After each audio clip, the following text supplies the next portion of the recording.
Simulan natin sa isang good news mga kaabante. Ngayong Abril, may bagong ginhawa para sa mga commuters sa Caloocan City. Simula April 6, inilunsad ng lokal na pamahalaan ang programang libreng sakay para sa mga commuters na layong bawasan ang gastusin at pamasahe, lalo na sa rush hour. Para sa detalye na balitang yan, may FYI report si Andy Villavera.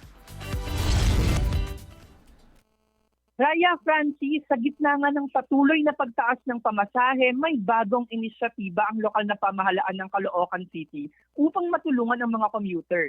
Simula kasi April 6, ilulunsad na ang programang libreng sakay para sa mga pasahero ng tricycle. Layunin nitong mabawasan ang gastusin ng mga manggagawa at estudyante, lalo na sa oras ng mga rush hour, kung kailan mataas ang demand ng transportasyon. Ayon sa abiso, maaring makasakay ng libre mula alas 7 hanggang alas 9 ng umaga at alas 5 hanggang alas 7 ng gabi. Saklaw nito ang mga piling ruta ng mga kasaping tricycle operators at driver associations o TODA na voluntaryong makikilahok sa programa. Bilang kapalit naman, makakatanggap ang bawat driver ng 695 pesos na bayad mula sa pamahalaang lungsod kapalit ng 4 na oras na serbisyo kada araw.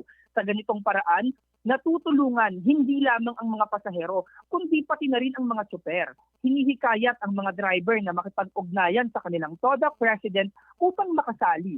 Bukod dito, nakatakda ring maglunsad ng libreng sakay para naman sa jeepney group ang lungsod. Para sa FYI, Andy Villavera, Abante. Manatiling nakatutok sa Abante. Sundan kami sa aming mga social media accounts at huwag kalimutang mag-subscribe sa aming YouTube channel DWAR Abante Radio para sa mga eksklusibong balita.